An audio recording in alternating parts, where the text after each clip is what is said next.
Hi guys and welcome back to the channel Deepak Yadav Education. Welcome to the Daily Hindu News and Editorial Analysis of 24th of January 2025. तो guys आज है तारीख 24 जनवरी 2025 और है Friday. देखेंगे आज के द हिंदू कंप्लीट न्यूज़पेपर को एनालाइज करेंगे। बट लेक्चर में आगे बढ़ने से पहले अगर आपको इस लेक्चर का पीडीएफ चाहिए तो क्या करना है, सबसे पहले डाउनलोड करना है टेलीग्राम, देन उसके बाद जाके सर्च बॉक्स में टाइप करना Deepak Yadav education UPSC. As you can see guys आपको ये वाला चैनल मिल जाएगा, इस पर क्लिक करना और जाकर इस चैनल को ज्वाइन कर लेना। ज्वाइन करने से फ़ायदा क्या होगा, यहाँ पर आपको डेली बेसिस पे लेक्चर का पीडीएफ मिल जाता है, डेली करंट अफेयर के वीडियो का पीडीएफ मिल जाता है और डेली बेसिस पे बहुत सारे डिजिटल नोट्स मिल जाते हैं। नाउ बढ़ते हैं आगे बढ़ने से पहले हमेशा की तरह हम लोग अपने लेक्चर को एक मैप के क्वेश्चन के साथ स्टार्ट करेंगे। तो आज आप सभी को मैप में जाकर देखना है वाइगाई रिवर को कहाँ पर है एग्जैक्टली लोकेटेड, इसको अच्छे से मैप में देखना है। देन उसके बाद आकर नीचे कमेंट सेक्शन में टाइप करना, जिससे कि आप लोग इसको लंबे समय तक याद रख पाओगे। तो चलिए शुभारंभ करते हैं और चलते हैं सबसे पहले थंबनेल वाले इंपॉर्टेंट आर्टिकल की तरफ। लेकिन इस आर्टिकल को मैं डिस्कस करूं उससे पहले कुछ इंपॉर्टेंट बातें। अगर आपको न्यूज़पेपर पढ़ने में परेशानी होती है, अब बिल्कुल परेशान मत होइएगा, क्योंकि यहाँ पे डेली बेसिस पे न्यूज़पेपर का डिस्कशन होता है, जहाँ पे हम लोग द हिंदू के साथ साथ इंडियन एक्सप्रेस और भी इंपॉर्टेंट सोर्सेज को कवर करते हैं, जिसमें यहाँ पर आपका PIB, AIR, down to earth, ये सब का एनालिसिस आपको मिल जाता है। तो डिफरेंट सोर्सेज के लिए डिफरेंट वीडियोस पे जाने की आवश्यकता आपको पड़ेगी नहीं। और उससे भी इंपॉर्टेंट चीज़ है क्वेश्चन की प्रैक्टिस वगैरह सब कुछ यहाँ पे आपको करवाई जाती है। यानी आप करंट अफेयर्स की प्रिपरेशन कर रहे हैं, स्पेशली यूपीएससी या स्टेट पीएससी या किसी और दूसरे एग्जाम के लिए, आपके लिए यहाँ पर एक one of the strongest video होने वाला है ऑफ करंट अफेयर्स, ये वाला। तो चलिए फिर सबसे पहला topic GS paper number 3 defence and security के पॉइंट ऑफ व्यू से इंपॉर्टेंट है। क्या बात हो रही है दोस्तों, आज है 24 जनवरी और अभी 2 दिन बाद यहाँ पर यानी 26 ऑफ जनवरी को हमारा रिपब्लिक डे का सेलिब्रेशन होगा। तो रिपब्लिक डे के सेलिब्रेशन पे बहुत सारी चीज़ें होती हैं, परेड होती है, टैब्लू निकाली जाती है। टैब्लू समझ रहे हैं, यानी जो झांकी होती है वो अलग अलग डिपार्टमेंट्स की साइड से निकाली जाती है। और ये भी बात याद होगा कि हर बार रिपब्लिक डे पे हम किसी कंट्री के प्रेसिडेंट या प्राइम मिनिस्टर को इनवाइट करते हैं एज अ चीफ गेस्ट। तो अब की बार किसको इनवाइट किया है? इंडोनेशिया के प्रेसिडेंट हैं दोस्तों, जिनका नाम है प्रबोवो सुबियांशो। आखिरकार ये बहुत ज़्यादा चर्चाओं में रह चुके हैं पिछले कुछ समय पर, तो क्वेश्चन एग्जामिनेशन में बन सकता है इस बार किस देश को हमने इन्वाइट किया था। तो वो इंडोनेशिया के प्रेसिडेंट यानी इंडोनेशिया को हमने इन्वाइट किया। प्रेसिडेंट की बात आएगी तो नाम मैंने आपको बता दिया। इस बार इंडोनेशिया के साथ में कुछ इंपॉर्टेंट डिफेंस डील्स को भी साइन किया जा रहा है। चलिए ये तो हुआ एक टॉपिक, अब इसको करते हैं साइड में। दूसरी इंपॉर्टेंट बात पे आते हैं। जब दोस्तों यहाँ पर ये इवेंट का सेलिब्रेशन होगा, परेड होती है, परेड के साथ साथ इस तरीके से आपने देखा होगा अलग अलग डिपार्टमेंट्स के अलग अलग मंत्रालयों की ये झांकी निकलती है। जैसे आप देख पाओगे डीआरडीओ की है, जिसमें सबमरीन वगैरह दिखाया गया है। तो अब की बार जब ये झांकी निकलेगी, इस बार डीआरडीओ की झांकी के ऊपर में सबकी नज़र है। रीज़न क्या है? डीआरडीओ पहली बार प्रलय मिसाइल दिखाने वाला है, उसके अलावा लेज़र वेपन्स शो करने वाला है, तो उसका यहाँ पर इंतज़ार है। इसको लेकर ढेरों न्यूज़ आर्टिकल्स यहाँ पे पब्लिश हो रहे हैं। तो एग्जाम में क्वेश्चंस आप लोगों से बन सकते हैं। अब ये किस तरीके से बनेंगे, चलिए मैं आपको यहाँ पर इसके बारे में समझाता हूँ। सबसे पहले यहाँ पर आप देख पाएंगे डीआरडीओ का जो डिस्प्ले है ये होने वाला है अब की बार बहुत ही ज़्यादा इंपॉर्टेंट। रीज़न, 2 चीज़ें हैं जिसके ऊपर मैं नज़र रखी जा रही है आज के समय पर। वो है आपका laser based directed energy weapon. इस तरीके से जो कोई टारगेट है उसको ख़त्म करने के लिए हम लेज़र का उपयोग करते हैं। दूसरी है प्रलय मिसाइल। प्रलय मिसाइल के ऊपर मैं अभी एक डिटेल डिस्कशन करूंगा, क्योंकि ये इंपॉर्टेंट भी है। अगर हम इतिहास देखें या पीवाईक्यू के थीम्स देखें तो प्रीवियस ईयर क्वेश्चन के बेसिस पे, चाहे वो अग्नि मिसाइल हो, बैराक मिसाइल हो, बहुत सारी मिसाइल्स को लेकर यहाँ पे क्वेश्चंस बन चुके हैं। तो इसको डिटेल से कवर करेंगे, 2 चीज़ों पे ज़्यादा गहराई से नज़र रहेगी। तो बेसिकली यहाँ पर केवल 2 ही चीज़ें नहीं होने वाली, और भी बहुत सारी चीज़ें शोकेस की जाने वाली हैं अब की बार रिपब्लिक डे पे। तो पहला तो यहाँ पर आपको पता चल ही चुका है, sir laser based directed energy weapon होगा। इस प्रकार का यहाँ पे पहला डिस्प्ले इसका किया जाएगा। दूसरा यहाँ पे हमारे पास में प्रलय मिसाइल सिस्टम होने वाला है। एक सरफेस टू सरफेस मिसाइल है, स्टैटिक तरीके से अपने टारगेट को हिट करे उस तरीके से इसको यहाँ पर डेवलप किया हुआ है। फिर इसका अब की बार का जो थीम होने वाला है वो है रक्षा कवच। दूसरे और इंपॉर्टेंट फीचर सिस्टम इसमें होने वाले हैं, जैसे मीडियम पावर रडार होने वाला है जिसका नाम है Arudra, drone detect deter destroy system, ऐसे वेरियस और सिस्टम्स यहाँ पे शोकेस किए जाएंगे। बेसिकली यहाँ पे अगर हम 2024 का माइलस्टोन देखें, क्योंकि अभी करेंटली हम 2025 में हैं और 2025 में एंटर किए हुए अभी केवल 24 दिन हुए हैं। तो सर लास्ट ईयर की अगर हम बात करेंगे तो 2024 के अंदर में डीआरडीओ ने ढेर सारे अचीवमेंट्स यहाँ पर हासिल किए हैं। जैसे long range supersonic anti ship missile तैयार किया, लाइट टैंक जोरावर बहुत ज़्यादा चर्चा में था। अभेद, ये पता है अलग अलग तरीके से मैंने सब पढ़ा रखा है। अभेद को लेकर मैंने यहाँ पर थंबनेल लगाया हुआ है, लाइट टैंक जोरावर को लेकर थंबनेल लगाया हुआ है। ठीक है, अभेद क्या है? ये आपका light weight bullet proof jacket है। ये सब चीज़ें मोस्ट इंपॉर्टेंट चीज़ें हैं जो 2024 में डेवलप की गई हैं डिफेंस के पर्सपेक्टिव से। और डेवलपमेंट के पीछे किसका हाथ है? डीआरडीओ का, that is defence research and development organisation. और डीआरडीओ के दोस्तों और भी बहुत सारे कॉन्ट्रीब्यूशन से योगदान है, जैसे नाग मिसाइल सिस्टम हो गया, पिनाका रॉकेट सिस्टम हो गया, ब्रह्मोस क्रूज मिसाइल हो गया, आकाश वेपन सिस्टम हो गया। ये सब यहाँ पर डीआरडीओ ने डेवलप किए हैं। ये सब चीज़ें खुद से डेवलप करना एक और चीज़ की तरफ कह सकते हैं उंगली दर्शाता है। वो क्या है? आत्मनिर्भर भारत यानी सेल्फ रिलायंसी। एक समय था जब यहाँ पे हम लोग डिफेंस आइटम्स को केवल और केवल इंपोर्ट किया करते थे। नाउ अब क्या है? हमें ये आइटम्स को मैन्युफैक्चर करना है, ये हमारा टारगेट है, और इसको एक्सपोर्ट करना है। एक्सपोर्ट यहाँ पर 21,000 करोड़ से पार जा चुका है फर्स्ट टाइम। ये हमने थोड़े दिनों पहले डिस्कस किया था। नाउ अभी टारगेट और है कि हमें और भी वेपन्स को एक्सपोर्ट करना है, जिसको लेकर डील्स हो भी रही हैं। आर्मेनिया दोस्तों यहाँ पे क्या परचेस कर रहा है? कल मैंने आपको बताया था एक वेपन सिस्टम, याद है? ठीक है, उसके अलावा यहाँ पर अभी हम फिलीपींस को ब्रह्मोस मिसाइल बेच चुके हैं। इंडोनेशिया तैयार है ब्रह्मोस मिसाइल खरीदने के लिए। ऐसे और भी बहुत सारे सिस्टम्स हम लोगों ने बेचे हैं। तो एक्सपोर्ट बढ़ रहा है, खुद से बना रहे हैं। तो बेसिकली यहाँ पर आत्मनिर्भर भारत यानी सेल्फ रिलायंसी की तरफ आपको ये चीज़ दर्शाती है। नाउ दूसरी तरफ यहाँ पे अगर आप देखोगे तो प्रलय मिसाइल के बारे में थोड़ा सा अलग से डिटेल पढ़ के जाना एग्जामिनेशन में, क्योंकि इस बार क्वेश्चन बनने के चांसेस हैं। देखो कई बार क्या होता है, जब भी मिसाइल्स होती हैं तो उसका टाइप पढ़ना जरूरी होता है। टाइप, भाई कोई मिसाइल यहाँ पर सरफेस टू एयर मिसाइल है, कोई एयर टू एयर मिसाइल है, कोई सरफेस टू एयर मिसाइल है, या कोई सरफेस टू सरफेस मिसाइल है। तो क्वेश्चन बन जाए, बताइए किस प्रकार की मिसाइल है। तो जो हमारी प्रलय मिसाइल है ये है दोस्तों यहाँ पे surface to surface tactical missile, यानी कि आप यहीं पे ज़मीन पे ही लड़ रहे हैं, ये भी लैंड है, ये भी लैंड है, यहाँ से आप मिसाइल दागेंगे, अपने इस तरीके से टारगेट को हिट कर देगा। सरफेस टू एयर होता तो भाई यहाँ पे आसमान में कोई जेट है उसको उड़ाना है तो आप नीचे से मिसाइल दागेंगे तो वो सरफेस टू एयर हो गया, सिंपल है। अब यहाँ पे अगर आप देखोगे इसमें ना एक्यूरेसी रेट बहुत ज़्यादा हाई है, यानी टारगेट पे सेट कर दिया, दाग दिया तो टारगेट को हिट करेगा ही करेगा, ऐसा यहाँ पे हम मान के चलते हैं।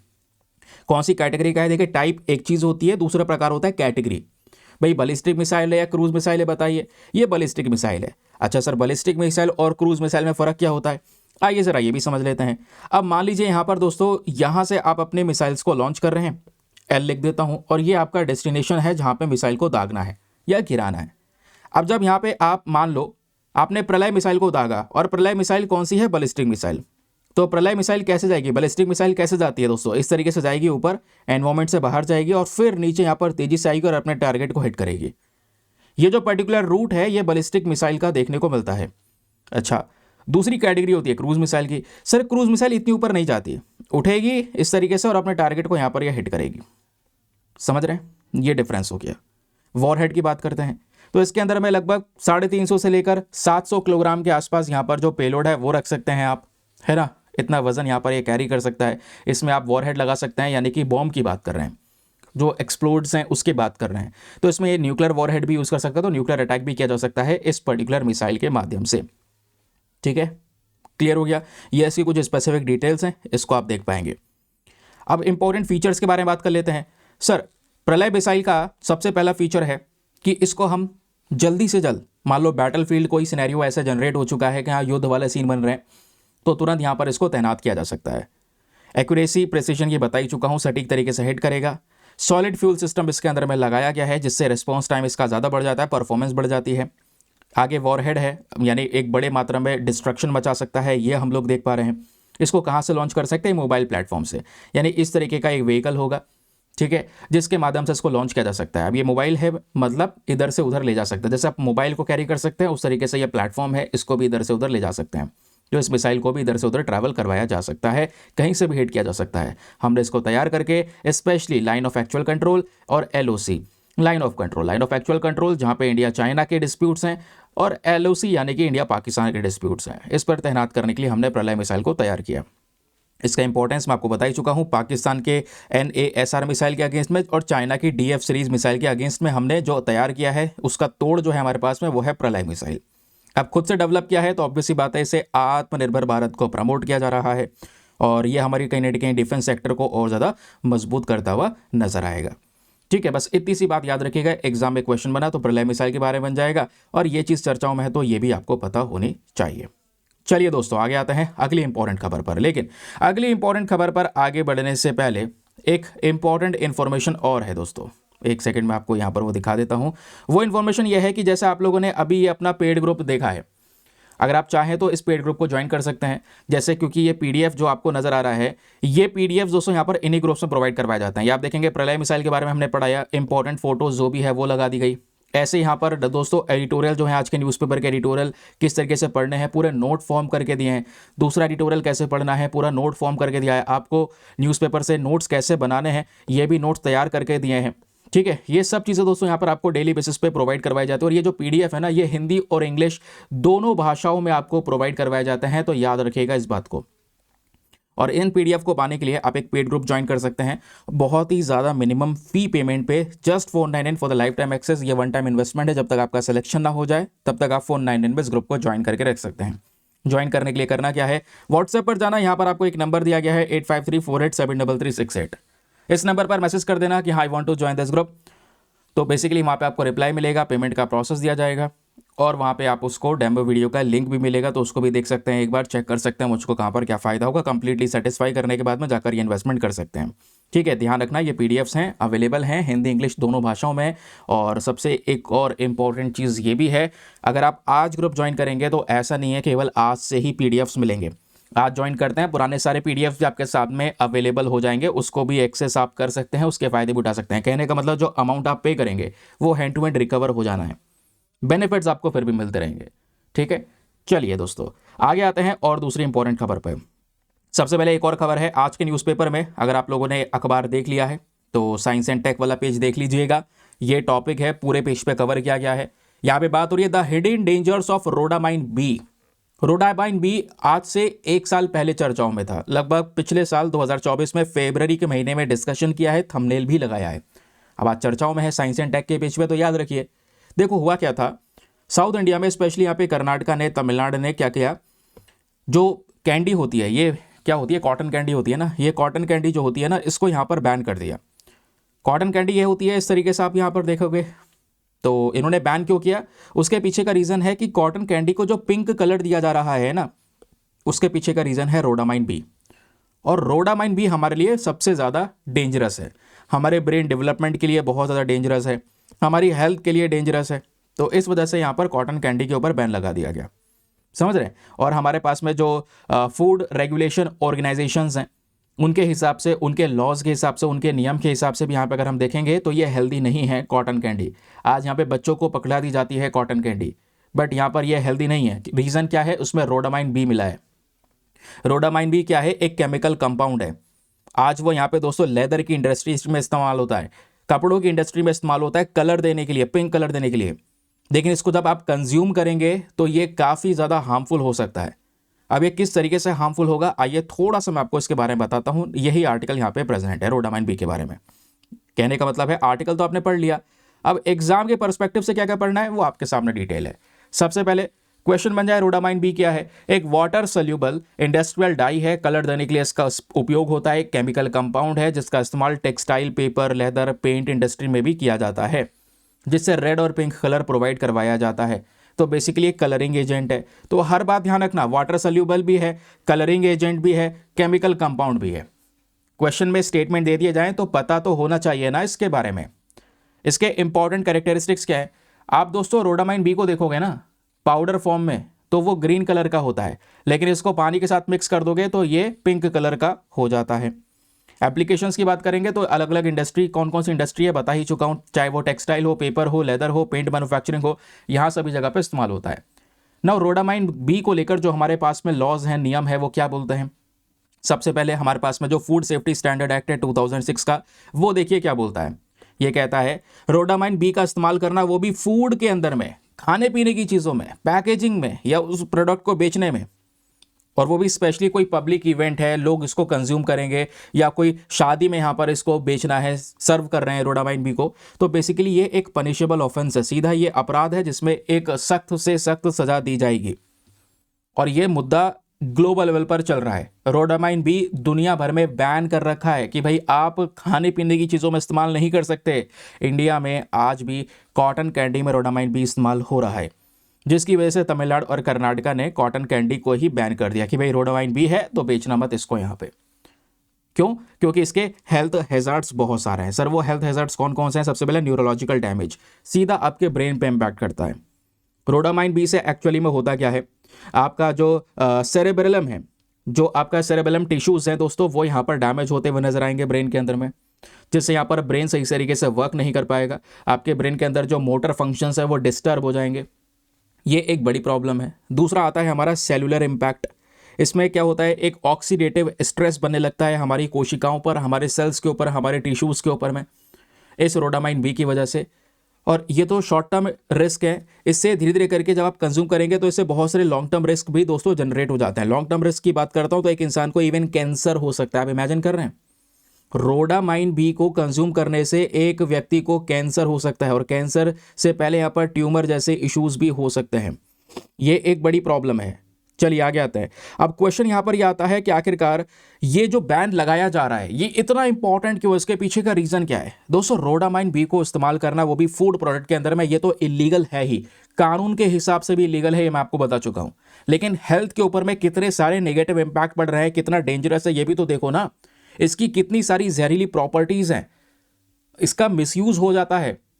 तो हमें कहीं ना कहीं इसके बारे में अवेयरनेस फैलाने की आज के समय पर आवश्यकता है। तो याद रखिएगा, एग्जाम में ढेरों क्वेश्चन बन सकते हैं। ठीक है, कुछ स्पेसिफिक डिटेल्स आपको ये दी गई है कि रोडामाइन बी क्या है, किस तरीके से इसका उपयोग किया जाता है, कैसे ये हमारे बॉडी को हार्मफुली इम्पैक्ट करता है। इवन जैसे मैंने आपको बताया ब्रेन में कैंसर हो सकता है, उसके अलावा किडनी लीवर डैमेज हो सकता है कैंसर के अलावा दोस्तों, याद रखिएगा। ठीक है, तो ये हो गई यहाँ पर इंपॉर्टेंट चीज़ें। अब आते हैं दूसरे आर्टिकल पर। तो एग्जाम में कोई क्वेश्चन बनेगा, आप रेडी हैं इसको सॉल्व करने के लिए। अगली खबर अगर आप देखोगे, हाँ ये मैंने ना रोडामाइन बी के बारे में जो दूसरा आर्टिकल है आज हमारे इंडियन एक्सप्रेस में भी पब्लिश है, उसका एक्सप्लेनर सेक्शन का टॉपिक भी आपके सामने ये प्रेजेंट है। चलें आगे, एक और शॉर्ट न्यूज़ पे आते हैं। अगली खबर दोस्तों, मड वॉल्केनो के बारे में डिस्कशन हो रहा है। मड वॉल्केनो के अंदर में एक इरप्शन, एक विस्फोट नजर आया है, वो भी कैस्पियन सी में।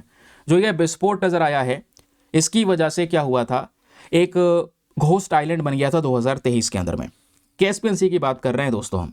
जब घोस्ट आइलैंड यहाँ पर ये बना 2023 में, तो 2024 में वही घोस्ट आइलैंड धीरे धीरे करके खत्म हो गया, इरोड हो गया। बस उसी के बारे में यहाँ पर डिस्कशन हो रहा है कि सर मड वॉल्केनो होता क्या है। तो ये बेसिकली यहाँ पर मड वॉल्केनो का जो ये कॉन्सेप्ट है, ये आपके ज्योग्राफी का एक इंपॉर्टेंट कॉन्सेप्ट है। आइए बात करते हैं मड वॉल्केनो के बारे में। जस्ट नीचे यहाँ पर ये प्रेजेंट है। मड वॉल्केनो इरप्शन हुआ कहाँ पे? कैस्पियन सी में। दोस्तों मैं आपको एक और लोकेशन दे रहा हूँ यार, मैपिंग मेरे पास में इस समय पर है नहीं, ठीक है, तो वो अपडेशन मांग रहा है, अब इसको अपडेट करना है, तो उसके बाद मैं आपको दिखाऊंगा। तो आज आपका एक और काम है यार, कैस्पियन सी को मैप में जाकर देख लेना ज़रूर से कहाँ पर है, और चलो इसको देखो और हाथों हाथ यहाँ पर नीचे कमेंट सेक्शन में उसका लोकेशन टाइप करना। ठीक है, तो क्या हुआ, जैसे मैंने आपको बताया इस तरीके का मड वॉल्केनो होता है। ये विस्फोट हुआ, एक आइलैंड बना, और वो आइलैंड थोड़े समय बाद गायब हो गया। तो सर प्रोसेस क्या है मड वॉल्केनो का?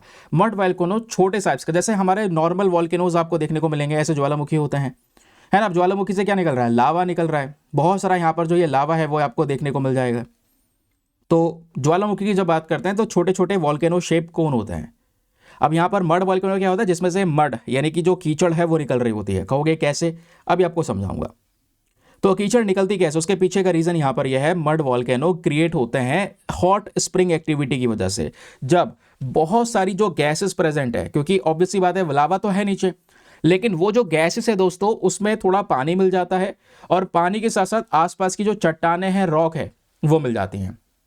ठीक है, आपका लावा भी है, गैसेस हैं, थोड़ी डेंजरस गैसेस हैं, गैसेस में आपका वाटर मिल जाएगा, और वाटर के आसपास की जो जितनी भी सराउंडिंग रॉक है, आसपास की जो भी मिट्टी वगैरह वो सब मिल जाएगी। इससे यहाँ पर मड बन जाएगा, और फिर ये वॉल्केनो उसी को मड को निकाल के बाहर फेंकेगा। ठीक है, इसको बोलते हैं इस वजह से मड वॉल्केनो। तो नॉर्मल वॉल्केनोज में जिस तरीके से लावा निकल रहा होता है ना, यहाँ पे आपका मड निकल रहा होता है, ये कीचड़ निकल रही होती है। समझ गए? अब आगे आते हैं। अब दूसरे प्रकार के जो मड वॉल्केनोज है, क्योंकि मड वॉल्केनोज में कई सारी कंडीशंस होती हैं।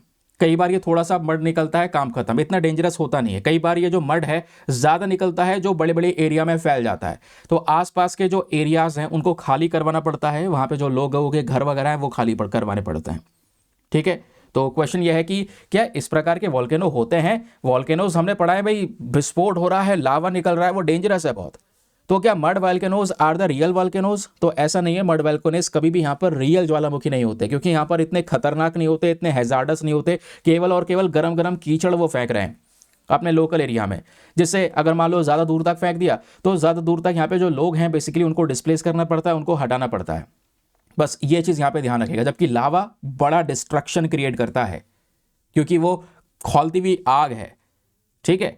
अब क्वेश्चन ये है कि क्या मड वॉल्केनोज प्रेजेंट हैं अच्छे खासे मात्रा में? अप्रॉक्सीमेटली दोस्तों 1000 मड वॉल्केनोज आपको आइडेंटिफाई होते हुए नजर आएंगे।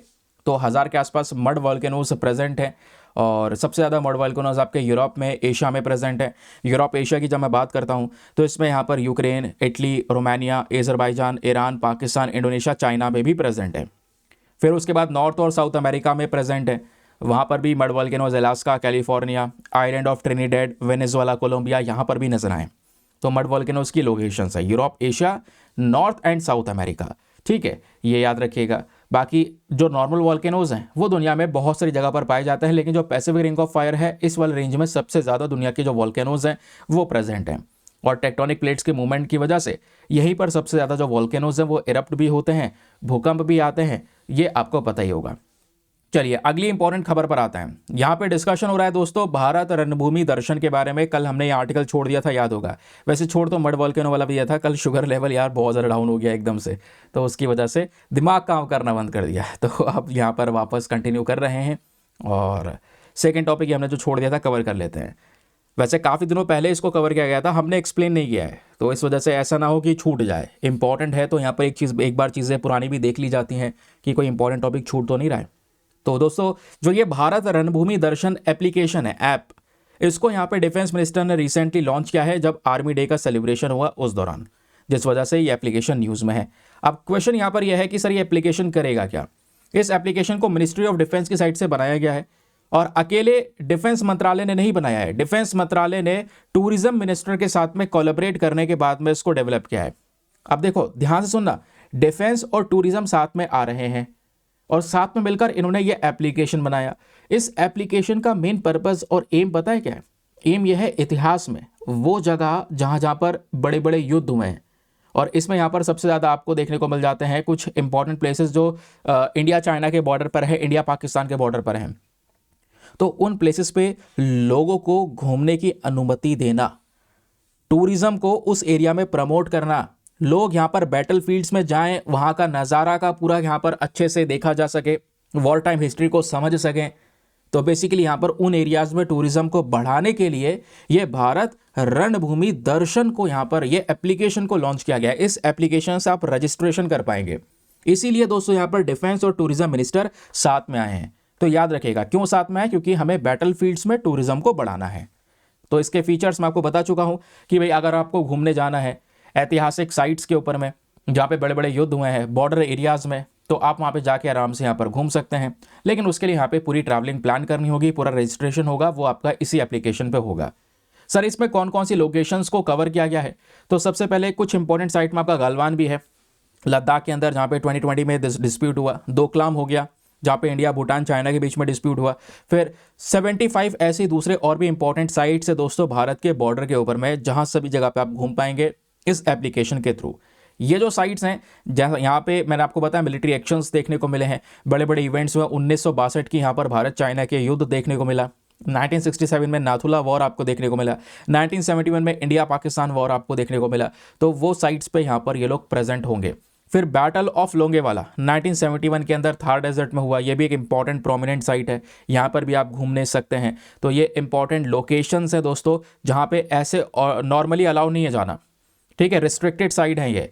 लेकिन अब क्योंकि ये एप्लीकेशन आ चुका है तो अब विजिटर्स को यहाँ पर एक एक्सपीरियंस दिया जाएगा ज़िंदगी में। अगर वो एक्सपीरियंस लेना चाहते हैं बॉर्डर पर तो जाके घूम सकते हैं, इसके लिए एप्लीकेशन है। चलिए अगली खबर पर आते हैं। नेक्स्ट जो इंपॉर्टेंट न्यूज़ है, यहाँ पर बात हो रही है हंटिंगटन डिजीज़ के बारे में। एक इंपॉर्टेंट बीमारी है जो रिसेंटली चर्चाओं में है। रीज़न यह है कि अमेरिका में इस बीमारी के बहुत सारे जो केसेस हैं वो यहाँ पर बढ़ते हुए नजर आए। अब दोस्तों यहाँ पे होता क्या है, इस बीमारी के बारे में कुछ बेसिक सी चीज़ें ध्यान रखना, क्योंकि ऐसे डिजीज़ को लेकर वेरियस क्वेश्चन, चाहे वो डेमेंशिया हो, इसको लेकर यहाँ पे यूपीएससी क्वेश्चन पूछ चुका है, तो बनते रहते हैं। एल्जीमर को लेकर काफ़ी एग्जाम में क्वेश्चन बन चुके हैं। तो यहाँ पर ये हंटिंगटन डिजीज़, ये भी ब्रेन रिलेटेड डिजीज़ है। इसमें क्या होता है, आपके जेनेटिक कंडीशंस जो है ना, ये आपके ब्रेन की सेल्स को यानी कि दिमाग की कोशिकाओं को अफेक्ट करते हैं। और स्पेशली वो कौन से सेल्स जो एक इंसान की वॉलेंटरी मूवमेंट को रेगुलेट कराता है, एक इंसान के मेमोरी को रेगुलेट करता है। फॉर एग्जाम्पल ये जो ब्रेन है ये एक नॉर्मल ब्रेन है, ठीक है, एक नॉर्मल दिमाग है जहाँ पे फंक्शंस प्रॉपर तरीके से हो रहे हैं। लेकिन ये वाला जो ब्रेन है यहाँ पर क्या है, एक ऐसा दिमाग है जिसमें ये बीमारी हो चुकी है। जब बीमारी से दिमाग ये पीड़ित रहेगा तो इसकी वजह से जो आपके फ्रंटल हॉर्न्स हैं इनका साइज बढ़ जाएगा। या देखोगे फ्रंटल हॉर्न्स नॉर्मल साइज के हैं, यहाँ पे फ्रंटल हॉर्न्स का साइज बढ़ जाता है हंटिंगटन डिजीज में, याद रखिएगा। ये होता कैसे है, आपके जीन के अंदर जब बदलाव होते हैं, जेनेटिक म्यूटेशंस जब होते हैं, तो जेनेटिक म्यूटेशंस यहाँ पर किस में होते हैं, HTT जीन में। क्योंकि HTT जीन क्या करता है, हंटिंगटन प्रोटीन को प्रोड्यूस करता है, ठीक है। क्योंकि ये जो हंटिंगटन नाम का प्रोटीन है ये जरूरी भी है। ये प्रोटीन अगर पर्याप्त मात्रा में आएगा तो इससे आपका ब्रेन का जो फंक्शन है वो प्रॉपर तरीके से होगा। लेकिन क्योंकि अब इस जीन में जब म्यूटेशन हो जाता है यानी बदलाव हो जाता है, इसकी वजह से आपका हंटिंगटन प्रोटीन जो है वो सही मात्रा में प्रोड्यूस नहीं हो पाता, जिसकी वजह से जो न्यूरॉन्स है वो डैमेज होने लगते हैं। जबकि इसका काम था यहाँ पे उसको सपोर्ट करना, अब क्या कर रहा है, वही चीज़ यहाँ पे सही मात्रा में प्रोड्यूस ना होकर हमारे न्यूरॉन्स को डैमेज कर रही है। अब डैमेज क्या क्या करती है, स्पेशली यहाँ पर एक पार्ट है जिसको बोलते हैं बेसल गैंग्लिया। ये बेसल गैंग्लिया आपके ब्रेन का वो हिस्सा है जो बॉडी के मूवमेंट्स को रेगुलेट करता है। दूसरा चीज आता है ब्रेन कॉर्टेक्स। अब ब्रेन कॉर्टेक्स का यहाँ पर काम होता है आपके ब्रेन को सोचने का यहाँ पे काम करवाना, मेमोरी को लेकर वर्क करता है, डिसीजन मेकिंग आप जो करते हैं वो आपके ब्रेन कॉर्टेक्स के थ्रू किया जाता है। तो ब्रेन कॉर्टेक्स हो गया, बेसल गैंग्लिया हो गया, इन दोनों के ऊपर इम्पैक्ट पड़ता है दोस्तों इस हंटिंगटन डिजीज की वजह से। ये सबसे पहले अफेक्ट होते हैं, याद रखिएगा। तो क्वेश्चन यहाँ पर यह है कि हाँ, दिमाग में अगर इस तरीके की बीमारी है तो ये कंसर्निंग तो है। अब चिंताजनक विषय होने के साथ साथ क्वेश्चन ये भी है कितनी कॉमन बीमारी है ये, क्या ये कॉमन है भी या नहीं।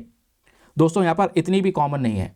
अगर आप देखोगे तो हर 1 लाख लोग में से 3 लोगों को यहाँ पर अफेक्ट करती है, 3 से 7 लोगों को यहाँ पर अफेक्ट करती है। और ज़्यादातर यूरोप के अंदर ये इशू आपको नजर आएगा। अब इसके सिम्टम्स क्या है, किसी को हंटिंगटन डिजीज हो भी गया तो पता कैसे चलेगा। सबसे पहले यहाँ पर उसके बॉडी के मूवमेंट्स उसके कंट्रोल में नहीं होंगे, क्योंकि अनकंट्रोल मूवमेंट्स होंगे, सही से चल नहीं पा रहा होगा, बॉडी के पोस्चर्स प्रॉपर तरीके से बन नहीं पाएंगे, इमोशंस में बहुत सारे बदलाव आ रहे होंगे, मेमोरी पावर वीक हो चुकी होगी, डिसीजन मेकिंग लाइफ का कमजोर हो चुका होगा, आई मूवमेंट्स बहुत ज़्यादा हो रहा होगा। ये सिम्टम्स, ये लक्षण समय के साथ में और बदतर होते चले जाते हैं, ठीक है। और दोस्तों यहाँ पर धीरे धीरे करके अगर ये बीमारी इंसान को लग जाती है तो 15 से 20 साल में उसकी मृत्यु हो जाती है। क्वेश्चन यह है क्या ट्रीटमेंट नहीं है क्या। वैसे अगर आप देखोगे तो वो कोई ऐसा ट्रीटमेंट नहीं है जो कंप्लीटली यहाँ पर इस बीमारी को ठीक कर सके, लेकिन जिंदगी थोड़ा चलती रहे उसके लिए यहाँ पर कुछ इंपॉर्टेंट ट्रीटमेंट्स अवेलेबल करवा रखे हैं, मेडिकेशंस अवेलेबल करवा रखी हैं। दवाई में यहाँ पर आप देख पाएंगे हेलोपेरिडोल है ना, टेट्राबेनेजिन है, एमेंटेडिन है। तो ये कुछ दवाइयाँ हैं जो बेसिकली इन लक्षण को थोड़ा बहुत कंट्रोल कर सकती हैं। अदरवाइज यहाँ पर कोई पर्टिकुलर या सटीक क्योर आपके यहाँ ट्रीटमेंट तो वैसा कुछ अवेलेबल है नहीं। चलिए आगे आते हैं नेक्स्ट आर्टिकल पर। अगला आर्टिकल इंडिया ग्रे वॉल्फ के बारे में डिस्कशन हो रहा है। याद रखिए प्रीलिम्स के लिए ये भी बहुत ही ज़्यादा इंपॉर्टेंट है। अभी जो मैं डिस्कस कर रहा हूँ ये न्यूज़, ये सब प्रीलिम्स के पर्सपेक्टिव से डिस्कस कर रहा हूँ। अभी मेंस के लिए हम सीधे एडिटोरियल डिस्कशन पे आएंगे। तो यहाँ पे इंडियन ग्रे वॉल्फ के बारे में क्यों बात हो रही है, द हिंदू के अंदर आर्टिकल पब्लिश था, चाहो तो आप चेक कर सकते हैं। इंडियन ग्रे वॉल्फ ने यहाँ पर कुछ बच्चों को जन्म दिया जिस वजह से ये न्यूज़ में था। क्यों, क्योंकि ये बहुत ज़्यादा कम होता है। और आज जब हम बात करते हैं ना वॉल्फ की, भेड़िए की, तो भारत में केवल 2 सेंचुरी हैं दोस्तों जो वॉल्फ को डेडिकेट की गई हैं। एक तो कर्नाटक की यहाँ पर बंकापुर वॉल्फ सेंचुरी आपको नजर आएगी। तो यही रिसेंटली न्यूज़ में है, क्योंकि हाल ही में क्या हुआ है, कर्नाटका की जो ये पहली वॉल्फ सेंचुरी है जिसका नाम है बंकापुर वॉल्फ सेंचुरी, यहाँ पर इंडियन ग्रे वॉल्फ ने 8 बच्चों को जन्म दिया जिस वजह से ये न्यूज़ में है।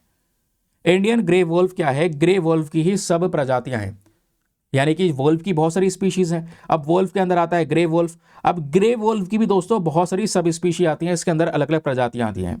तो ग्रे वोल्फ में एक इंडिया में पाया जाने वाला इंडियन ग्रे वोल्फ कहलाता है, ठीक है। नॉकटर्नल एनिमल होता है, रात में यहाँ पर एक्टिव रहता है, रात में जागने का काम करता है।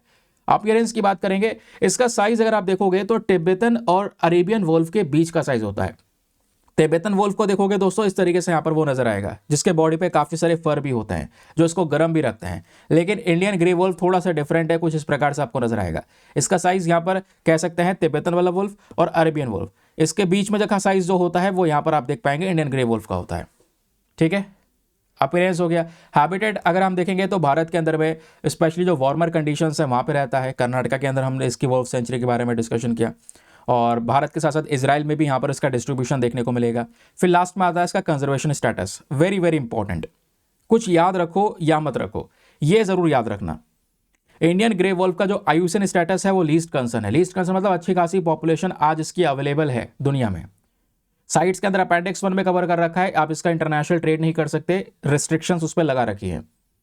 वाइल्ड लाइफ प्रोटेक्शन एक्ट में शेड्यूल 1 में कवर कर रखा है, हाई प्रोटेक्शन दे रखी है, आप इसका हंटिंग वगैरह नहीं कर सकते, शिकार नहीं कर सकते, पेनल्टीज है उसके ऊपर। तो इस तरीके से इसको सुरक्षा दे रखी है। क्यों? क्योंकि पिछले कुछ समय पर इनकी जो स्पीशीज हैं वो धीरे धीरे कम हो रही है। जिस एरिया में रहते हैं वहां पे इंसान पहुंच चुके हैं, तो भाई ये जाए कहाँ? इस वजह से यहाँ पर इस तरीके का प्रोटेक्शन दिया हुआ है। और आज जैसे भारत, मैंने आपको बताया, कर्नाटका के अंदर एक वोल्फ सेंचुरी जिसका नाम है बंकापुर वोल्फ सेंचुरी, ये इंडिया में दूसरा प्रोटेक्टेड एरिया है जो स्पेशली भेड़ियों को डेडिकेट किया गया है। दूसरा एरिया, पहला कौन सा है? पहला दोस्तों यहाँ पर बिहार का देखने को मिलेगा जिसका नाम है महुआदनर वोल्फ सेंचुरी, जिसको 1976 में एस्टेब्लिश किया गया था। पहले बिहार झारखंड एक था, है ना, बाद में यहाँ पर डिफरेंट स्टेट्स यहाँ पर क्रिएट हुए। तो 2 इन सेंचुरीज के नाम याद रखिएगा, ठीक है। एक यहाँ पर आपका ये हो गया कर्नाटका की, एक हो गई ये वाली, ठीक। आगे आते हैं फिर कुछ इंपॉर्टेंट हाइलाइट्स। अब कुछ हाइलाइट्स की पढ़ने की जरूरत नहीं क्योंकि ये हाइलाइट्स वही न्यूज़ है जो मैं ऑलरेडी आपके साथ में डिस्कस कर चुका हूँ। चलिए दोस्तों, ये हमारे शॉर्ट न्यूज़ बहुत सारे हैं जो कवर हो चुके हैं। फिर आते हैं हम लोग कुछ और इंपॉर्टेंट खबरों पर। जैसे एक खबर यह है और ये आज के हमारे न्यूज़पेपर में ही प्रेजेंट है। एक सेकेंड, ये रही दोस्तों, यहाँ पर 2 इंपॉर्टेंट खबरें हैं और दोनों की दोनों डिफेंस के पर्सपेक्टिव से इंपॉर्टेंट है। पहले ये बात करेंगे, यहां पर बात हो रही है जो इंडियन नेवी का वेसल है, इसने हाइड्रोग्राफिक सर्वे को फिनिश कर दिया है ऑफ मॉरिशस। मॉरिशस हमारा पड़ोसी देश है, यहां पे हाइड्रोग्राफिक सर्वे फिनिश किया गया। ये किसने किया है? हमारे भारत के एक इंपॉर्टेंट जहाज ने, जिसका नाम है आईएनएस सर्वेक्षक। इसने यहाँ पर अपना जो फाइनल फेस है हाइड्रोग्राफिक सर्वे का वो क्या है। हाइड्रोग्राफिक सर्वे होता क्या है मैं आपको बताऊंगा। आईएनएस सर्वेक्षक के बारे में याद रखना, मॉरिशस में हमने ये क्यों किया और करने के बाद में इसका इनिशिएटिव क्या है, सागर इनिशिएटिव क्या है, ये जानना हमारे लिए बहुत ज़्यादा ज़रूरी है। लेकिन केवल ऊपर से पढ़ के चले जाओगे, विश्वास करना कोई फायदा नहीं होगा। अब यहाँ पे क्या करना है, इस आर्टिकल को तोड़ना है, ब्रेक डाउन करना है, इसमें से छोटी छोटी चीज़ों को पढ़ना होगा। फॉर एग्जाम्पल, अब देखिए ये आर्टिकल यहाँ है, इसके नोट क्रिएट करके मैंने आपको यहाँ पे पीडीएफ में प्रोवाइड करवा दिए हैं मैप वगैरह के साथ में। जैसे भी हम मॉरिशस की बात कर रहे हैं तो ये है इंडिया अपना, ये इंडियन ओशन है, ये नीचे आपको मॉरिशस देखने को मिल जाएगा, ठीक है। ये न्यूज़ में क्यों है? क्योंकि भारत का जो एक जहाज़ है जिसका नाम है आईएनएस सर्वेक्षक, ये कौन सा जहाज़ है? देखो, जहाज़ अलग अलग प्रकार के होते हैं, वॉरशिप लड़ाकू जहाज़ होते हैं और ट्रैवलिंग शिप, ट्रेड के अलग शिप्स होते हैं, शिप्स अलग अलग हैं। लेकिन ये वाला जो शिप है ये है हाइड्रोग्राफिक सर्वे वेसल। समुद्र का सर्वे करने के लिए यहाँ पर इस वाले जहाज को तैयार किया गया है, इस तरीके के इक्विपमेंट्स इसके ऊपर में लगाए गए। तो इस वाले जहाज ने सक्सेसफुली अपना जो फाइनल फेस है हाइड्रोग्राफिक सर्वे का, वो भी मॉरिशस का सर्वे कर रहा था, वो कर चुका है। मॉरिशस के आसपास के समुद्र के हिस्से के सर्वे को कंडक्ट कर चुका है। और ये बहुत जरूरी भी था क्योंकि ये सर्वे करना इंडिया के सागर इनिशिएटिव का हिस्सा है। सर, सागर का मतलब क्या है? Security and growth for all in the region, यानी इंडियन ओशन के अंदर जितने भी कंट्रीज, आइलैंड कंट्रीज प्रेजेंट हैं, ये सब को सपोर्ट करना इंडिया का मेन पर्पस है इस सागर इनिशिएटिव के अंदर में, ठीक है। तो ये सर्वे यहाँ पर हुआ मॉरिशस के आसपास, यहाँ पर ये सर्वे किया गया जो कि बेसिकली समुद्र का सर्वे था। इससे मॉरिशस अब क्या कर सकेगा, अपने मैरीटाइम सेफ्टी के ऊपर ज़्यादा ध्यान रख सकेगा, है ना। कैसे समुद्र के रिसोर्सेज को मैनेज करना है, क्या कौन से रिसोर्सेज प्रेजेंट है, वो जानकारी यहाँ पर प्रोवाइड करवाई जाएगी। क्योंकि ये जो जहाज होते हैं ना हाइड्रोस्कोपिक सर्वे, इनका ये काम होता है कि ये एक चार्ट प्रोवाइड करवाएं, एक ऐसी शीट प्रोवाइड करवाएं जहां पे इनके समुद्र का पूरा डेटा प्रेजेंट होगा। तो मॉरिशस को भी यहाँ पे ये किया, इनके आसपास के समुद्र का डेटा प्रोवाइड करवाया चार्ट के अंदर, और चार्ट यहाँ पर अब दे दिया हमने मॉरिशस को। अब इस चार्ट के माध्यम से मॉरिशस क्या करेगा, समुद्र के अंदर इंफ्रास्ट्रक्चर प्लानिंग कर सकता है, समुद्र के अंदर किस तरीके से कोस्टल डेवलपमेंट करना है, कैसे रिसोर्स मैनेजमेंट करना है, ये मेन पर्पस है। क्योंकि आइलैंड कंट्री है ना, चारों तरफ समुद्र से घिरा हुआ है। और ये हाइड्रोग्राफिक सर्वे करना है दोस्तों, इस प्रकार का भारत सपोर्ट दे रहा है मॉरिशस को। यह सागर इनिशिएटिव का हिस्सा है, क्योंकि मैं आपको बता चुका हूं सागर का मतलब है security and growth for all in the region, जिसमें मॉरिशस को भी कवर किया गया है। इन सब देशों की यहां पे हम मदद करते हैं। और पिछले कुछ सालों के अंदर अगर आप देखेंगे तो हमने ऐसे 96 चार्ट्स को प्रोड्यूस करा है और अलग अलग कंट्रीज को, अपने फ्रेंडली नेशंस को प्रोवाइड करवाया है, जिसके हिसाब से वो अपने समुद्र का जो डेटा है उसको अच्छी तरीके से ऑर्गेनाइज कर पाते हैं। यह है हमारा आईएनएस सर्वेक्षक, ये इस जहाज की यहाँ पे हम बात कर रहे हैं, ठीक है, अब मैं आपको थोड़ा सर्वेक्षक का रोल बता देता हूं, क्योंकि एग्जाम में क्वेश्चन बनेगा आईएनएस सर्वेक्षक को लेकर, प्रीलिम्स में सवाल बन सकता है, तो ये टॉपिक भी आपके प्रीलिम्स के लिए बेहद इंपॉर्टेंट है। तो आईएनएस सर्वेक्षक क्या है? ये इंडियन नेवी का हाइड्रोग्राफिक सर्वे है। ध्यान रखिए, क्वेश्चन बन सकता है सर हाइड्रोग्राफिक सर्वे क्या होता है, मैं आपको अभी बताऊंगा, डोंट वरी। ये जहाज को हमने यहाँ पर तैयार किया, इसका मेन पर्पज़ है कि भाई समुद्र के अंदर गहराई में डिटेल से जानकारी निकालना और वो जानकारी प्रोवाइड करवाना। ये जो शिप है ये दर्शक क्लास ऑफ शिप का दूसरा जहाज है। आपको पता है जहाज़ों में अलग अलग क्लासेस होती हैं, तो ये दर्शक क्लास है। दर्शक क्लास का यहाँ पर सेकेंड शिप आपको देखने को मिल जाता है आईएनएस सर्वेक्षक। इसमें 15 ऑफिसर्स और 175 सेलर्स चल सकते हैं एक साथ। पिछले कुछ सालों में ये जो आईएनएस सर्वेक्षक जहाज़ है इसने बहुत सारे सर्वेस किए हैं, बहुत सारे सर्वे किए हैं, मतलब श्रीलंका के साथ, मॉरिशस के साथ, सीचिल्स के साथ, तांजानिया के साथ, कीनिया के साथ, ऐसे ढेरों सर्वे को अंजाम दिया है। अब यहीं पे बात आती है हाइड्रोग्राफी की, क्योंकि हाइड्रोग्राफिक सर्वे क्या करता है? हाइड्रोग्राफी करता है। हाइड्रोग्राफी क्या होती है? हाइड्रोग्राफी बेसिकली यहाँ पर ओशन के अंदर में चीज़ों का मेजरमेंट करना हाइड्रोग्राफी कहलाता है। ओशन हो गया, समुद्र हो गया, कोस्टल एरियाज हो गए, झील हो गई, नदी हो गई, है ना, यहाँ का नेचर को समझना। और ये कैसे किया जाता है? इसके लिए एक स्पेशल जहाज़ होता है, जैसे हमारे पास में सर्वेक्षक जहाज़ है, इसमें कुछ साउंडर सोनार्स वगैरह हमने लगा रखे हैं। उस साउंडर सोनार के माध्यम से यहाँ पर नीचे इन्फॉर्मेशन दी जाती है, जिन नीचे सिग्नल दिए जाते हैं, वो रिटर्न आते हैं, उस रिटर्न से हम पता लगा पाते हैं समुद्र में नीचे क्या क्या चीज़ें प्रेजेंट हैं। तो हाइड्रोग्राफी में यहाँ पर टाइड, करेंट्स, ये सब चीज़ें भी यहाँ पर क्या करा जाता है? मेजर किया जाता है, ध्यान में रखिएगा। ठीक है, तो ये काफ़ी ज़्यादा रेलिवेंट है। मॉरिशस को हमने सपोर्ट किया सागर इनिशिएटिव के तहत, क्यों किया वो आपको पता चल गया। चलिए अगली इंपॉर्टेंट खबर पर आते हैं। ये तो हम डिस्कस कर ही चुके हैं सब। अब आता है दोस्तों यहाँ पे आज का हमारे एडिटोरियल डिस्कशन। हमारे पास में दो इंपॉर्टेंट एडिटोरियल्स है, दोनों के दोनों आपने कवर करने होंगे। सबसे पहला एडिटोरियल है जहाँ पे बात हो रही है यूएसए ने, अमेरिका ने वर्ल्ड हेल्थ ऑर्गेनाइजेशन से विड्रॉ कर लिया है।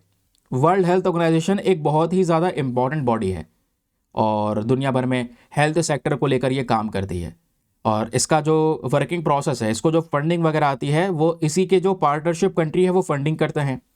यूएसए 18-20% फंडिंग डब्ल्यूएचओ को देता था, अब यूएसए डब्ल्यूएचओ से बाहर निकल रहा है, तो डब्ल्यूएचओ पड़ जाएगा कमज़ोर।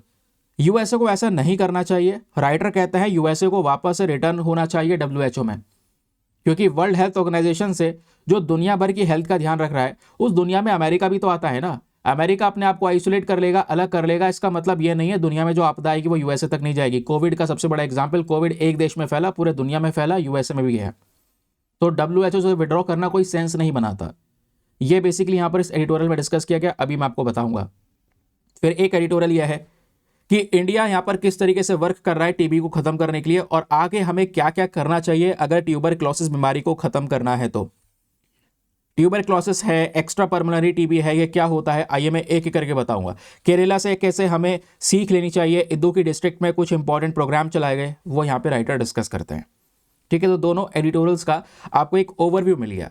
अब सीधा यहाँ से डिस्कस करेंगे, बात नहीं बनेगी, अलग से पढ़ना होगा, अलग से नोट ऐड करने होंगे, डेटाज ऐड करने होंगे, वो ज़्यादा ज़रूरी है। तो एक एक करके यहाँ पर समझेंगे। चलिए पहले हम यहाँ पर टीबी वाला आर्टिकल डिस्कस कर लेते हैं, और ये आपके एडिटोरियल का जो डेटा है वो यहाँ मिल जाएगा। एक सेकेंड रुकिए, मैं आपको प्रोवाइड करवाता हूँ। ये रहा यहाँ पर आपका डेटा। ठीक है, चलिए अब दोस्तों यहाँ पे अगर आप देखेंगे तो इस एडिटोरियल में कुछ स्पेसिफिक पॉइंट्स हैं, क्योंकि यहाँ पे बात हो रही है ट्यूबरक्लोसिस बीमारी को खत्म करने की। तो टीबी होता क्या है? एक ऐसी बीमारी जो एक बैक्टीरिया की वजह से होती है, जिसका नाम है माइकोबैक्टीरियम ट्यूबरक्लोसिस। इसकी वजह से यहाँ पर जो फेफड़े हैं, जो हमारे लंग्स हैं दोस्तों, वो डैमेज होते हैं।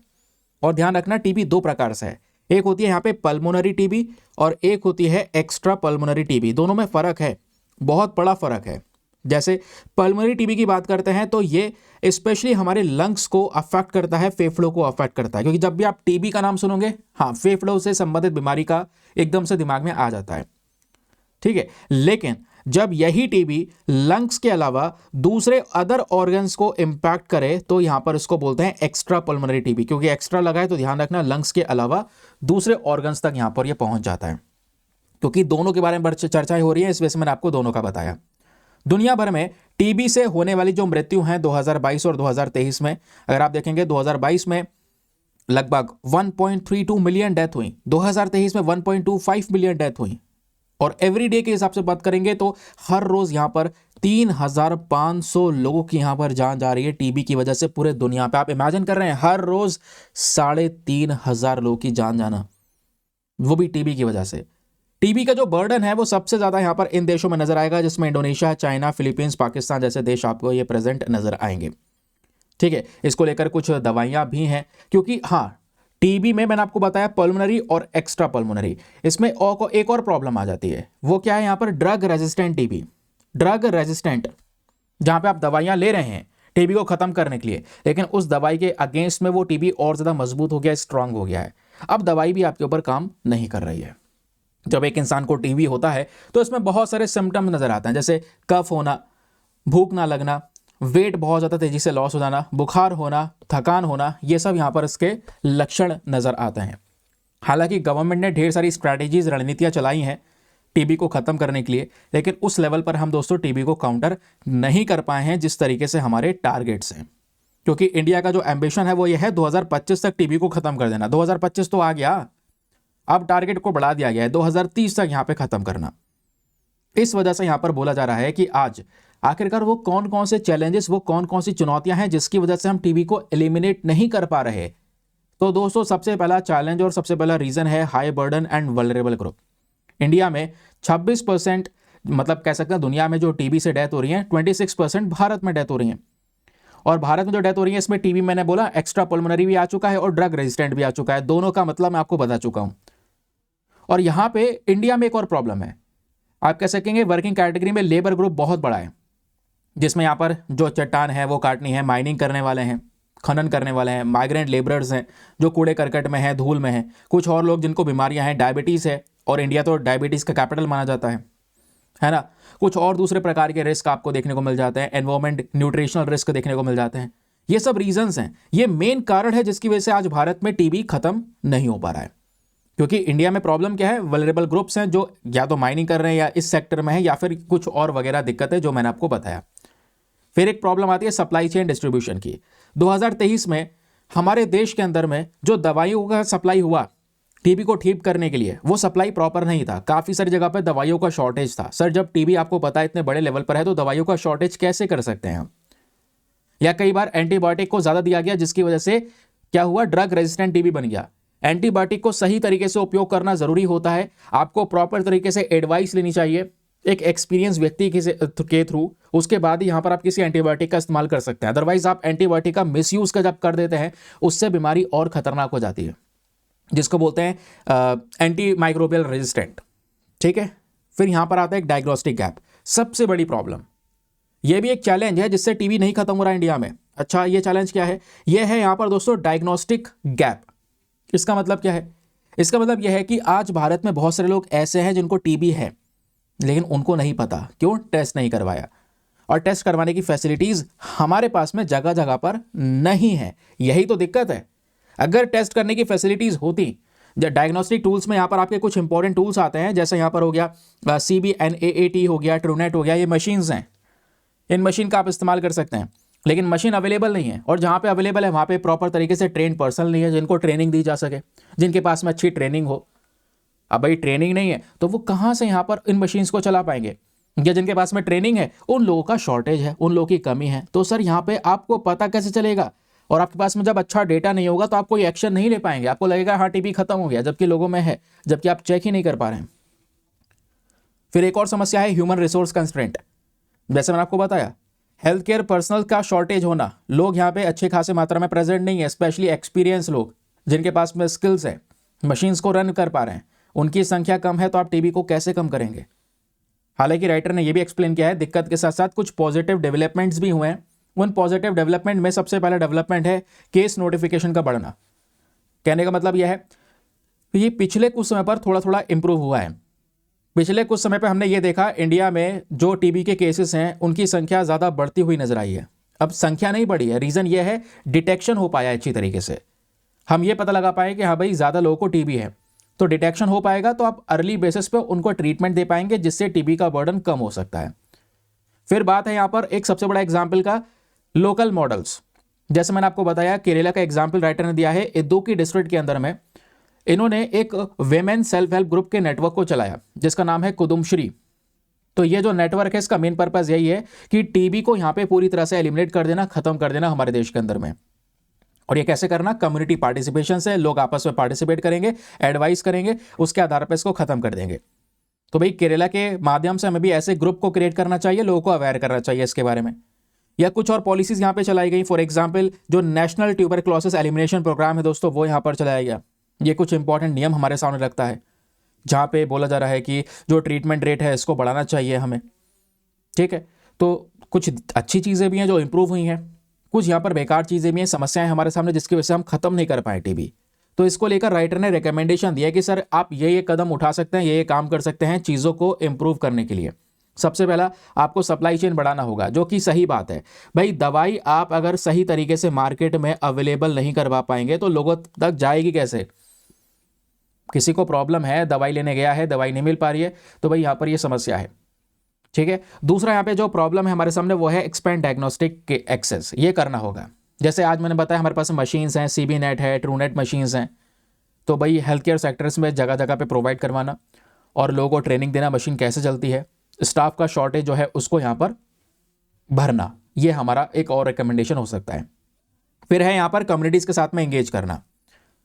कोलैबोरेशन के लिए यहाँ पर जो लोकल सेल्फ हेल्प ग्रुप है, एनजीओ है, कम्युनिटी लीडर्स हैं, इनके साथ में कोलैबोरेट करना ज़रूरी है। कोलैबोरेट जब करेंगे इसके बारे में ज़्यादा से ज़्यादा जागरूकता फैलाई जा सकेगी। जब जागरूकता फैलेगी तो लोग यहाँ पर थोड़ा चेक करवाएंगे, डिटेक्शन होगा तो अर्ली बेसिस पे ट्रीटमेंट दिया जाएगा और यहाँ पे क्या होगा, इस टीबी को रोका जा सकेगा। फिर ह्यूमन रिसोर्स के अंदर इन्वेस्ट करना, वो मैं आपको बता चुका हूँ, ये दोनों सेम है। केरला का जो मॉडल है वो अपना सकते हैं। बाकी यहाँ पे अगर आप देखोगे, दूसरा लोगों को ट्रेनिंग प्रोवाइड करवाना और अच्छी खासी मात्रा में लोगों का अपॉइंटमेंट करना, ये जरूरी है। ये कुछ स्टेप्स है जिससे हम इसको काउंटर कर पाएंगे। तो आई होप आपको क्लियर हो चुका है टीबी का इशू क्या है और इंडिया यहाँ पर किस तरीके से टीबी को काउंटर कर सकता है। ठीक है, चलिए आते हैं अगले इंपॉर्टेंट एडिटोरियल की तरफ। अगला एडिटोरियल बात करता है वही जो मैं आपको बता चुका हूँ, WHO वर्ल्ड हेल्थ ऑर्गेनाइजेशन को लेकर। स्टार्टिंग में मैंने आपको बता दिया। चलिए अब मैं आपको इसके बारे में थोड़ा डिटेल एनालिसिस प्रोवाइड करवाता हूँ। हुआ क्या एक्चुअली में, एक डिसीजन यहाँ पे यूएस के प्रेसिडेंट डोनाल्ड ट्रंप के थ्रू लिया गया और डिसीजन ये था कि वर्ल्ड हेल्थ ऑर्गेनाइजेशन जो स्पेशली दुनिया भर में हेल्थ सेक्टर है, उस हेल्थ सेक्टर को लेकर वर्क करती है, नई रिपोर्ट्स पब्लिश करती है कि हमें ये करना चाहिए, हमें इस तरीके से स्टेप उठाना चाहिए, रिकमेंडेशन देने का काम करती है। तो पिछली बार जब यूएस प्रेसिडेंट डोनाल्ड ट्रंप थे तो उनने WHO से अमेरिका को बाहर कर दिया था और इस बार भी यहाँ पर पॉसिबिलिटी है या वह आपको देखने को मिलेगा यूएसए को WHO से बाहर कर रहे हैं। अगर यूएसए WHO से बाहर हो जाएगा तो दिक्कत WHO के लिए भी होगी और यूएसए के लिए भी होगी, ये राइटर का कहना है। तो कोई सेंस नहीं बनता, कोई मतलब नहीं बनता अमेरिका का वर्ल्ड हेल्थ ऑर्गेनाइजेशन से बाहर हो जाना। आप कहोगे यहाँ पर ये क्यों नहीं बनता, जरा सुनते हैं कि भाई आखिरकार अमेरिका क्यों मैटर करता है WHO के लिए, वर्ल्ड हेल्थ ऑर्गेनाइजेशन के लिए। सबसे पहली चीज फाइनेंशियल एंड प्रोग्मेटिक अप्रोच। होता क्या है, कोई भी इंपॉर्टेंट बॉडी दोस्तों अगर है दुनिया में तो उसको अच्छी खासी फंडिंग की जरूरत होती है, उसके बगैर वहां पे वो बॉडी काम नहीं कर सकती।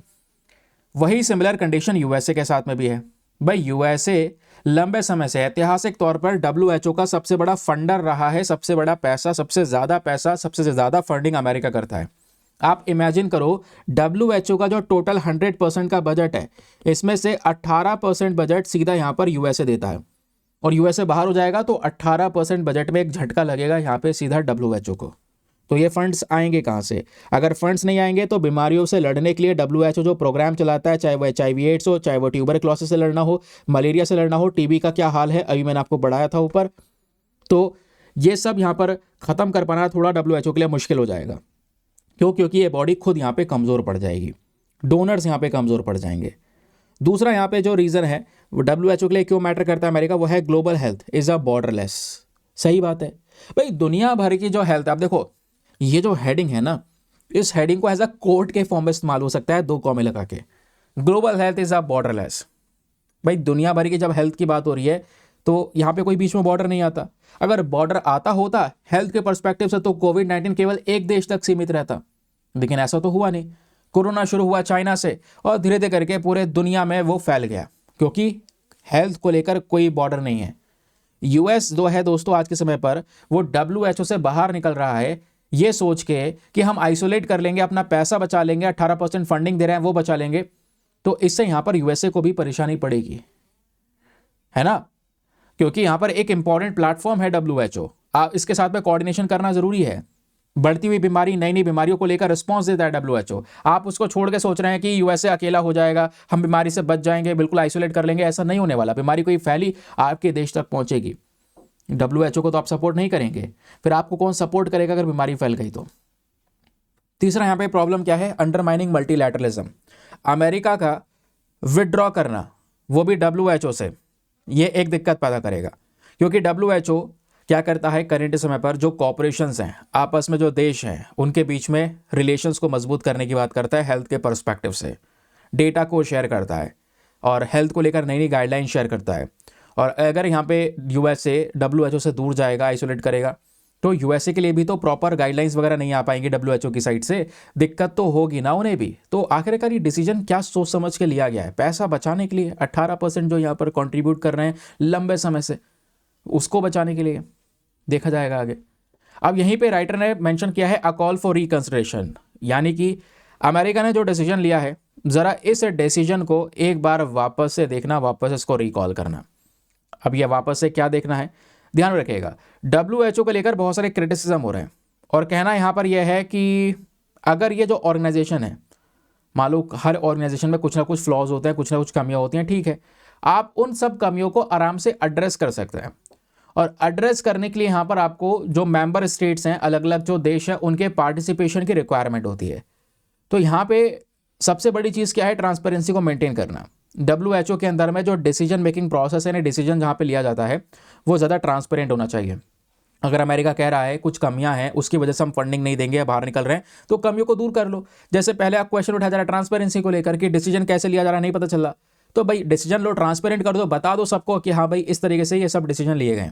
दूसरा एफिशिएंसी, कि भाई यहाँ पर जो बोला जा रहा है कि WHO आज इनएफिशिएंट है, सही तरीके से काम नहीं कर रहा, तो भाई यहाँ पर एफिशिएंट बनाना होगा, इफेक्टिव रिस्पॉन्स देने होंगे, तो ये काम करना ज़रूरी है, ठीक है। तो बेसिकली यहाँ पर WHO के साथ में एंगेजमेंट करना ज़रूरी है, अमेरिका को सोचना चाहिए, और WHO से विड्रॉ करना यहाँ पर कहीं से भी कोई भी फ़ायदेमंद किसी चीज़ के लिए भी नहीं है।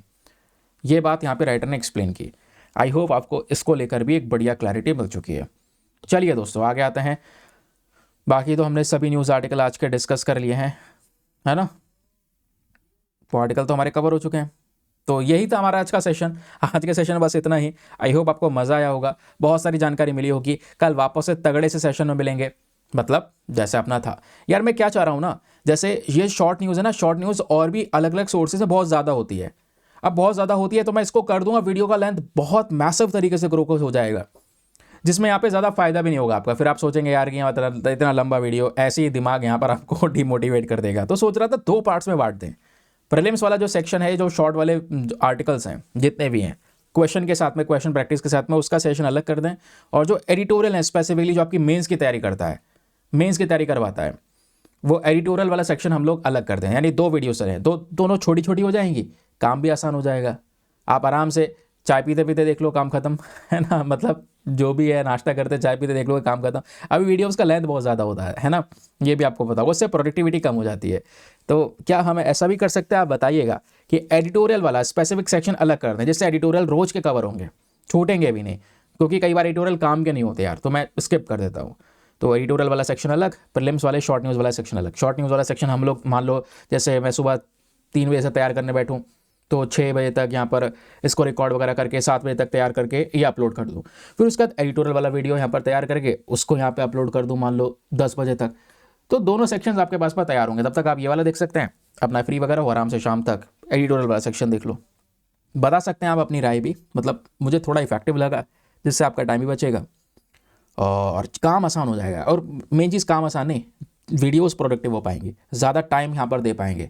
प्रीलिम सेक्शन अलग कवर हो रहे होंगे, मेन सेक्शन अलग कवर हो रहे होंगे, मतलब दोनों डेली बेसिस पे हो रहे होंगे। लेकिन करंट अफेयर्स के थ्रू कैसे क्वेश्चंस कहाँ से बन सकते हैं, प्रीलिम्स में कैसे बन सकते हैं, मेंस में, वो उसके सिलेबस के अकॉर्डिंग कवर किया जाता।